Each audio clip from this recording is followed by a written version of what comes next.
Hey guys, and welcome back to the channel. As I'm making this video, we've been living in Norway for 8 months, a little over 8 months, and it's amazing how fast time flies, especially when you're having fun. So in this video today, I wanted to talk a little about a few observations we've made over the past months and share those with you, because there are a few differences, a few things that take a bit of getting used to. And yeah, let's dive right in. So these are not any particular order, they're just top of my head, what came to mind, and I took a few notes here. So we'll just go through them one by one and I'll explain a little bit, and hopefully you'll have a better understanding of what it is, what it means to live in Norway. Now, I will not talk about the most obvious ones like super expensive, that I think everyone covers that. But more on other topics that I personally find very interesting. Number one being the country itself. It's a beautiful country, vast, a lot of open areas, a lot of unpopulated areas. I mean, Norway only has, what, 5.1 million people.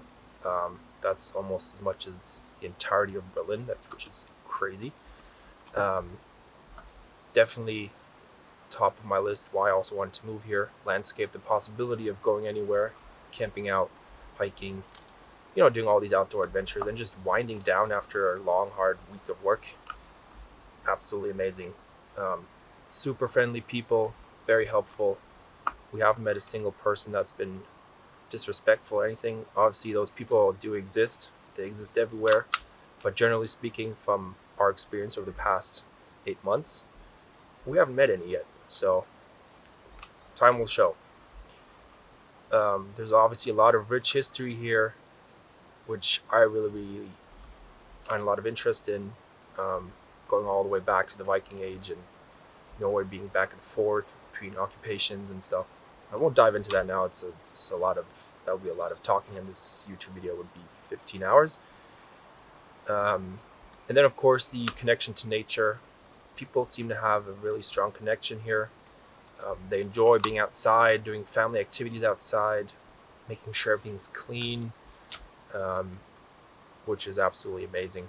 And you really feel that everywhere. I mean, there's outdoor shops after outdoor shops, and there's possibilities to camp everywhere and have a nice lunch or camping fires, or things that you imagine Scandinavia to be like, or at least I did. So that's definitely really far up on the plus side of this experience of living here, and something we really cherish a lot. Next point kind of adds on: cleanliness. Norway is super clean, almost everywhere we've been. So public spaces, public toilets, buses, in the cities, in the woods. It's really a nice. Oh, Henry, don't wiggle the camera. It's really a nice change of pace, and I'm really astonished by that, and gives a good feeling. Next is the digitalization. This we noticed especially in the process of doing all the paperwork here, the bureaucracy side of things. A lot of the tasks we had to do we could do online over an app, just like by email even, which is something cliche as it sounds, we are not used to from Germany. Germany is still very much paperwork. They even use fax machine. I mean, who still has a fax machine? Seriously. But here, everything's digitally, everything's quite quick, at least from our experience. And that's something very enjoyable. Makes things a lot easier, a lot faster. And I mean, we have these little computers in our pocket all the time, so that just makes the whole process super easy. Laid back mentality, huge. We've noticed that people here are a lot calmer, a lot more relaxed in all parts of society, I guess. Even when it comes to partying on the national holiday, for example, or I mean, people do go a bit crazy and drink a lot, but generally speaking, there's no massive riots or beating the police or whatever. At least we haven't seen that yet. But also driving, simple things like driving. There's no honking. It's actually forbidden here unless it's an emergency or necessary. Which, imagine that in Berlin, for example. Not going to happen. Driving speed, max I think is 80, 90 if you're lucky. Sometimes you will have 110 on a highway or something, but generally speaking, you drive a lot slower. Obviously that reflects in the overall accident ratio, which is quite low. I mean, the most accidents that happen nowhere, I think, is someone hits a reindeer or something. So that's a nice pace. It did take a bit of getting used to, if you're used to a bit more hasty, rugged way of driving, for example. But it's very enjoyable and makes it a lot more fun as well, I think, because you take in a lot more of the surroundings, and you know, it's just a lot safer as well. The next one, lesser people. How do I put this so I don't sound weird? I enjoy if there's less people around, which doesn't mean I'm not a social person. I am, for work and both, and privately. But it's also super nice to be out here and there's no one around and you can just relax and take it all in and take a deep breath. That's just really, really nice, at least for me. I mean, some of you might think differently, but that's also one of the reasons I wanted to move to Norway, just to have a bit more peace and quiet when I wanted it to be. Oh, birds are singing today, it's crazy. So yeah, that's something definitely we enjoy. Next is something that is a bit more, well, not frustrating, but different, I guess, is everything car related. We bought a car, which was actually super easy, but with that comes things like insurance and the toll roads and getting the little device you put in your window for the tolls, and obviously driving penalties such as false parking, driving too fast. All those things are very different here. Penalties super expensive, so I wouldn't recommend driving too fast, parking your car wrong, or any other traffic violation. That stuff is, I mean, hella expensive.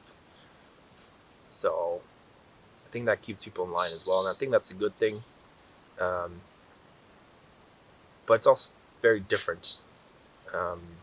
Obviously, there's penalties everywhere else in Europe as well, or around the world, for driving too fast or hitting someone. Well, not hitting someone, but you know, false parking, for example. But here, it's just ridiculously expensive. It can even end in jail if you can't pay the fee. So, highly recommend not to do it. And we've been trying to just, stick to the limit and keep it on a down low. But with that said, when it comes to car insurance, big difference here is when you get an insurance, you have a limited amount of kilometers you have per year in your contract. You can obviously upgrade that, which, surprise, surprise, will cost you more money. But that's definitely a difference. For instance, I think we now have 12,000 kilometers, and if you're a frequent driver to work, etc., that mileage or kilometer count goes down quite quickly. That's just something to keep in mind if you're planning a lot of trips around the country, just because it's such a long country and there's long distances. Once that kilometer count runs off and you don't upgrade, then you're basically not insured, and that can get super expensive as well. So that's definitely a change or a difference that we don't quite understand what the sense of it is, but I guess there must be a sense to it. We just don't know what it is. The next one is kind of cliche German, but the lack of really, really good bread in supermarkets. The bread here is really, really bad, and it's full of industrial additives that you don't want to eat. So we've kind of opted out to making our own bread, or looking up really specific bakeries that focus on making really, really good bread. But mostly we make our own. And that's important for us. We enjoy a good loaf of bread, so might not be important to you, but yeah, it is for us. The next is the lack of vegan and vegetarian options in supermarkets. So everything from, I don't know, pastries to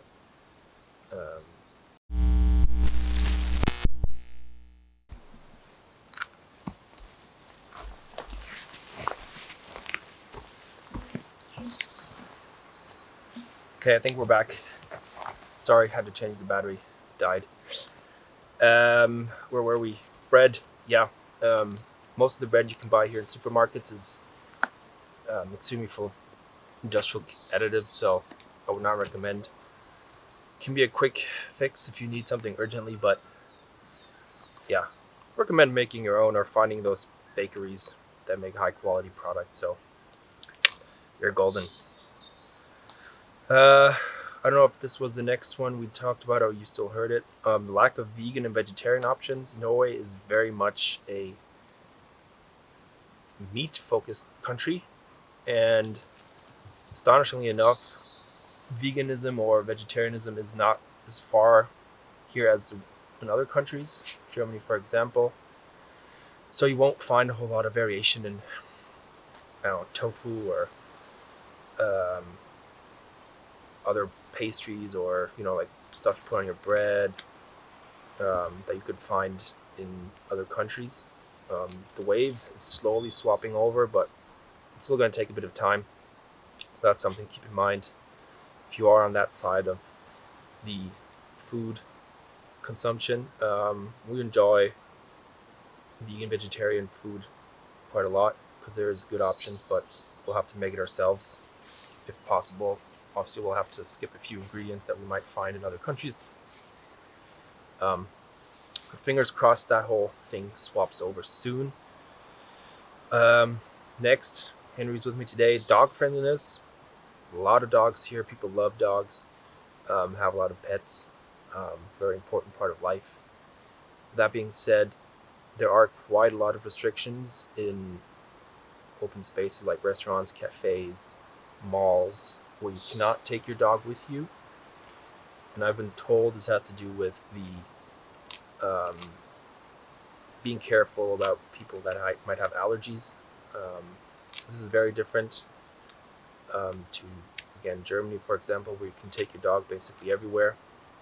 I guess it kind of makes sense, but just also means that you have to kind of adjust your day plan if you're wanting to go, I don't know, shopping, spontaneous shopping, or you want to go in a cafe, or you sit outside, then that's not an option. Obviously in winter, that's not going to work for most people because it's too cold. Just something to keep in mind when you're traveling here or live here. And then the last one is a big one for us. Fruits and veggies, a lot of them are packed in plastic in the grocery shops. And I'm talking about single paprikas or other items, which makes no sense given that sustainability is such a high focus in this country. But then again, if you know that Norway has to import a lot of goods just because it's not possible to farm a lot of these items, kind of makes sense. Super annoying. It's very unsustainable. We have yet to find a good farmer's shop or place to get them. Get veggies and fruits that are not packed in plastic. Just means that before you use them, you should probably wash them thoroughly to get off any plastic residue or whatever. And obviously it causes a bit more plastic trash, which we try to avoid altogether. So yeah, those are some of the differences. I hope you enjoyed or you can relate, and if there's anything else or you have any feedback on it, as always, leave it down in the comments below. I have a week off today, or this week, so I will be just outside enjoying it, winding down a bit, and going for walks with Henry. So with that being said, I'll catch you in the next video, and if there's anything else you would like to know or you would like me to make a video about, let me know down below, and I'll talk to you soon. See ya.